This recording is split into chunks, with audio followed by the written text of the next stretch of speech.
banks typically don't have the modeling expertise that is required to build something like this.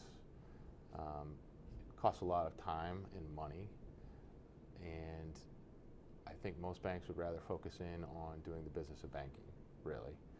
So when we look back over time and we saw the CECL requirement coming down the road, we knew that our medium and small sized bank clients would be wholly unprepared for CECL.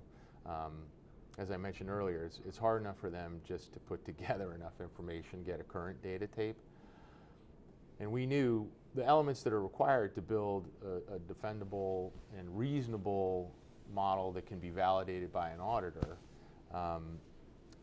There's one element that we know we have more of than anyone else in the industry. We have 19 years of loss history, going back from whether it's our current pricing clients or, more importantly, in generating loss given default from our loan sale advisory business. Our secondary trade desk has been accumulating that data and storing it. I wish we could say we had the foresight to have stored it just for this, but obviously, it was just serendipitous that we happen to have all this information. So we have a tremendous amount of loss given default / loan loss history data, more than anyone else in the industry, and I challenge anyone to prove me wrong on that. We also spend a lot of money going out and buying outside loss history data. We spend a lot of money buying market information.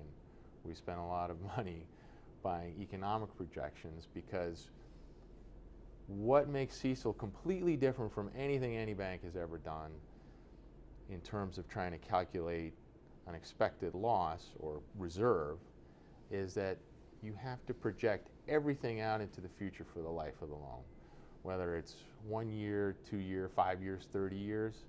One of the most difficult things that we have to do is, it's not just having a dozen people working hard for a year and a half to put together a model, and look, I can monetize it. Your typical bank, that's just sucking down their people and resources. It's not just building the model, it's building and validating the forecasts, because if your forecasts don't make sense, none of your results are going to make sense. It's imperative that you can demonstrate to your auditor, and I suppose down the road to the regulator, it's imperative that you can demonstrate that what you're saying makes sense. Now, as I mentioned earlier, we can monetize that, and the big banks have a huge asset base that they can spread out these costs. For the small and mid-sized bank, though, this is a problem.